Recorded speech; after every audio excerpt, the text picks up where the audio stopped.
What if you have an important presentation coming up and you say to yourself, like, oh my God, I hate presenting. I'm gonna stutter. I'm gonna lose the thread while speaking. I'm gonna fuck it up. And then you actually indeed end up screwing up the presentation. Does it mean you brought up the failure / self-sabotage upon yourself? Or do you have secret skills of predicting the future? Or was it simply a coincidence?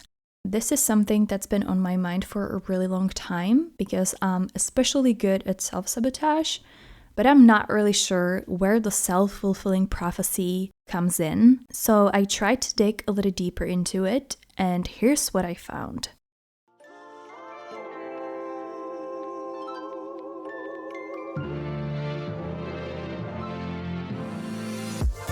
Welcome to the Binge on Self-Sabotage podcast, where we explore what happens when you stop waiting and start living, even though you're scared as hell.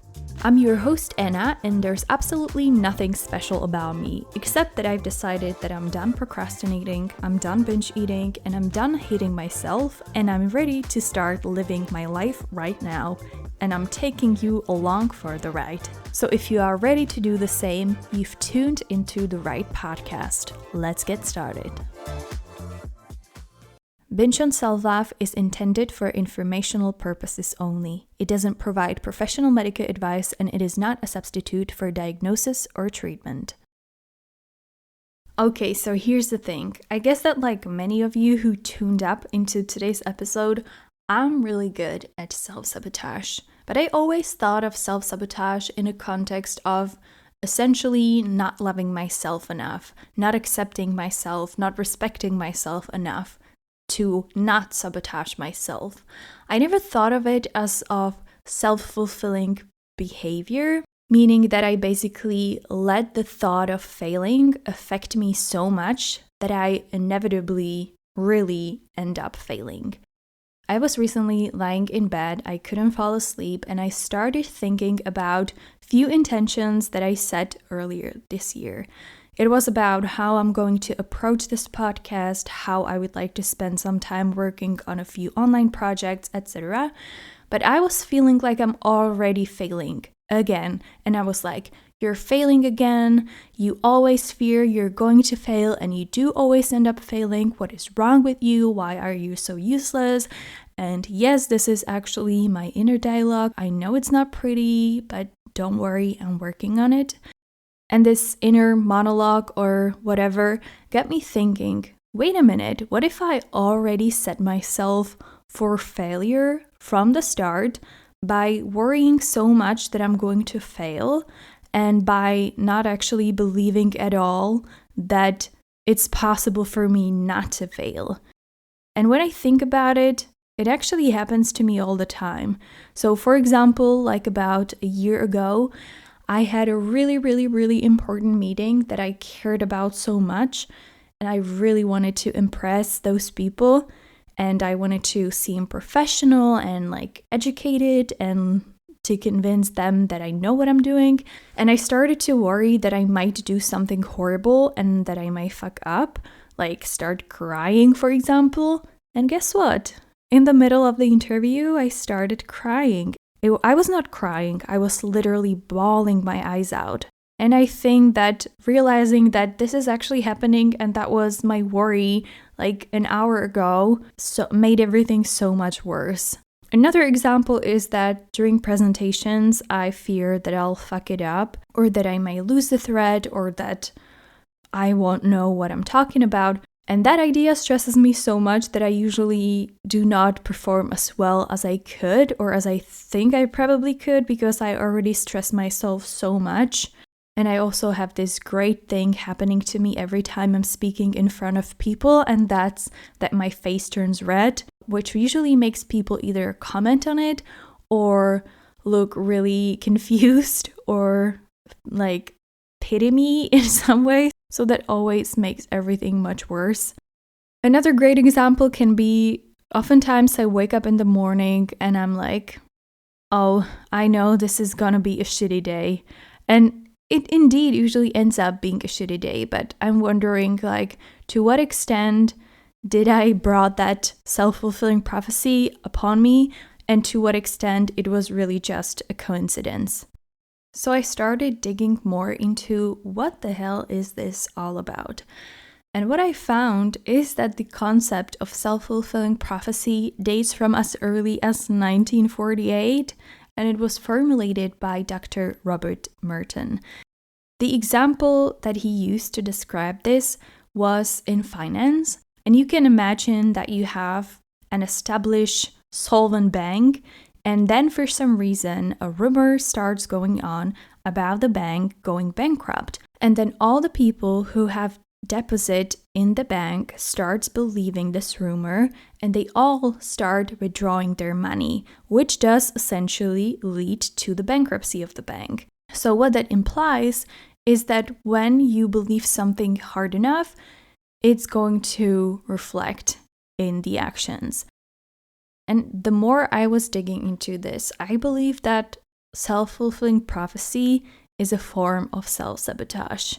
According to the Better You Institute article, self-sabotage is a way of our brain to protect us from something dangerous. So when you anticipate a challenging situation like a job interview, you might start doubting your abilities, yourself, and your brain may perceive that as a threat because it's uncertain, it requires your effort, but it doesn't ensure a positive outcome.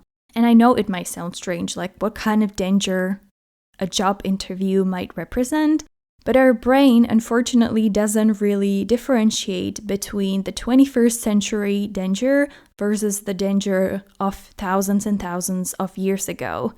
So when we anticipate this challenge, it may lead to stress response, anxiety, more self-doubt, and then in consequence might lead to us engaging in the self-sabotaging behavior, which might be procrastination, not preparing ourselves well enough, getting drunk the night before the job interview, or whatever it might be. According to an article on Psychology Today, the most common forms of self-sabotaging behavior is procrastination, drugs, alcohol, comfort eating, or self-injury. So if we put the self-fulfilling prophecy simply, you simply believe something so much that it actually becomes true. I'm thinking like, when it's so easy to believe that I'm going to fail, why it's not so easy the other way around? Like, I want to believe that, I will become a billionaire, but I'm still waiting. I also found this great explanation of how self-fulfilling prophecy cycle works on maggiepkelly.com blog. I'll make sure to link it in the show notes so you can take a look. But basically, our beliefs, what we believe and what we expect is going to feed our behavior. So, like I've said earlier, if we have a job interview coming up, but we expect to fail and we worry and we think we will fail, then our expectations are going to affect our behavior. So that means if I expect to fail, I might not prepare as much because I already expect I'm going to fail. And then, of course, my behavior feeds the outcome. So that means if I do not prepare well enough, I might not perform as well, or I might also fail and not get the job. And that outcome is going to support my belief. So if I fail, it's only going to prove me that I really suck and that I was not worthy of getting the job in the first place. So you can see how this is this insane cycle of believing you're not good enough, then doing everything in your power to prove yourself that you're not good enough, so that you actually fail something that you already believed you're not good enough for. Now, why do we self-sabotage? I think that a lot of us experience the feeling that when we experience something good and we feel good, it's so unfamiliar that we kind of get scared of it. So we revert back to the comfort of knowing that everything is going to suck. I'm going to fail anyway, so why should I even bother? Why should I even believe something else? Also, what I think is very common is that we do expect to fail. So when we actually do end up failing, it's not as much of a disappointment as if we believed that we can actually do well or we can actually achieve something. A lot of us also self-sabotage our relationships. We might believe that something's doomed from the start, so we actually then take all the actions to prove ourselves right. We self-sabotage ourselves in our careers. For example, we might not take the opportunity that we want just because we believe that we are going to fail anyway, or that we believe we're not good enough for this opportunity. Some of the examples of the self-fulfilling prophecy and self-sabotage might be that, let's say you want to learn a new skill, like learn to code, but deep down you don't really believe that you have the brain capacity and the skills needed to become a good developer. Plus, you really sucked at math when you were in school, so you already approached the attempt of learning to code with this failed mindset. And when a challenge comes up, you find it easier to sabotage yourself by not doing something, like not studying or by skipping a lecture, etc. So you kind of prepare yourself for failing from the start. I do this all the time. Like the most common example from my life is that I do commit myself to working out consistently, but deep down, I never really believed that it's possible. I always thought of myself as of a lazy person who's not good at sports and who's not disciplined at all. So whenever there is like some sort of quote unquote challenge in front of me, like I sleep in and I miss my morning workout, I'm standing in front of the option of going to the gym in the evening after work. Yes, it won't be ideal. Yes, it might be crowded. And yes, I might be hungry or something. But I still have the option to go and do it.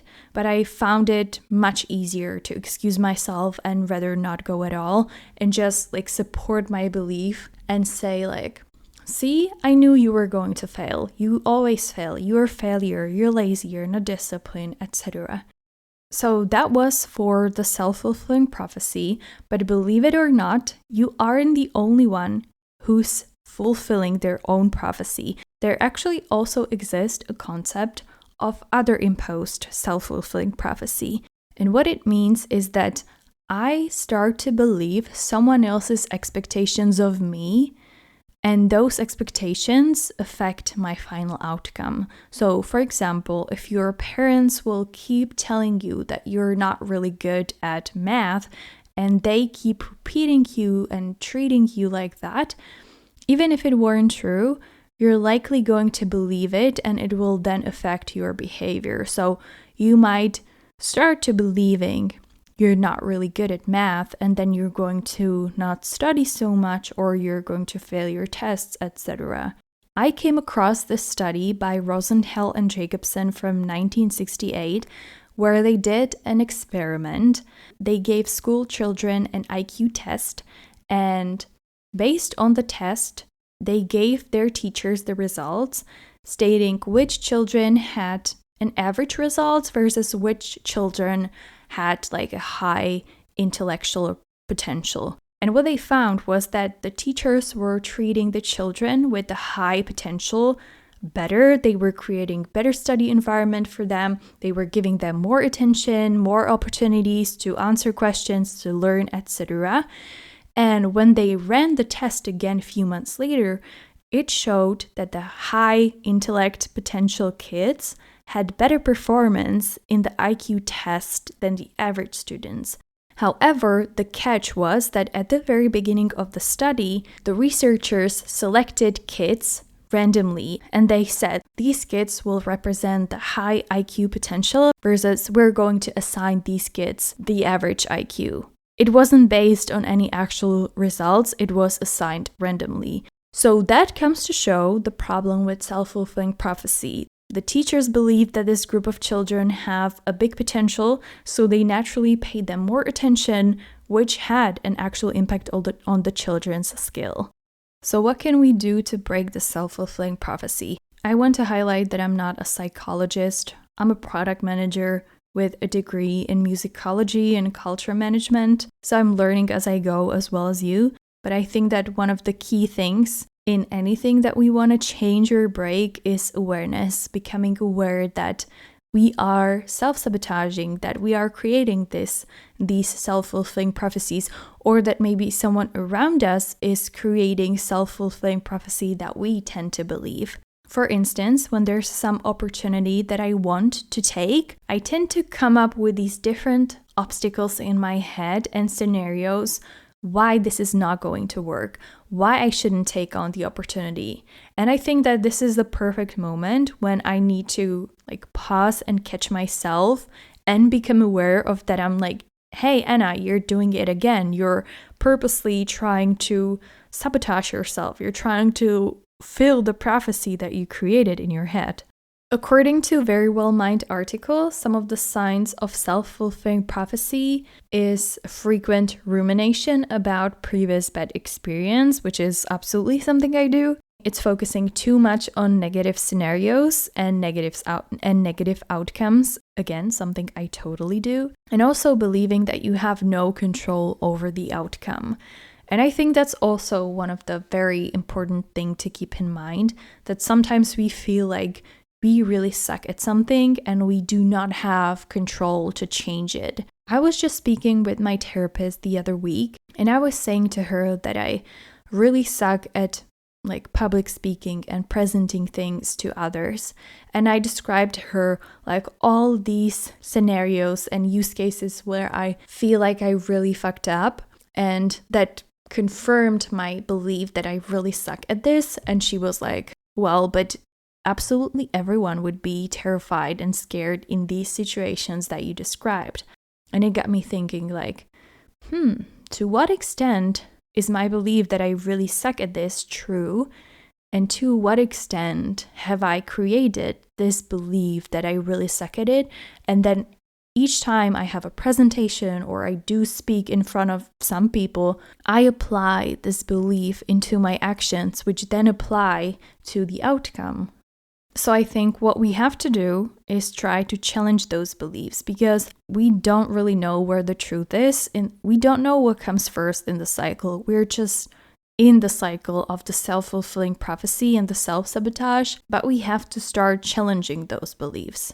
And one last point which I want to mention is that we should remind ourselves of the situations that we've handled successfully in the past. And don't be like me, don't say there aren't any, because I'm sure there are many situations that you've handled successfully. I know that David Goggins has a really great concept in his Can't Hurt Me book, which is called Cookie Jar, where he basically introduces these quote-unquote cookies, which are his previous successful experiences or things that he overcame.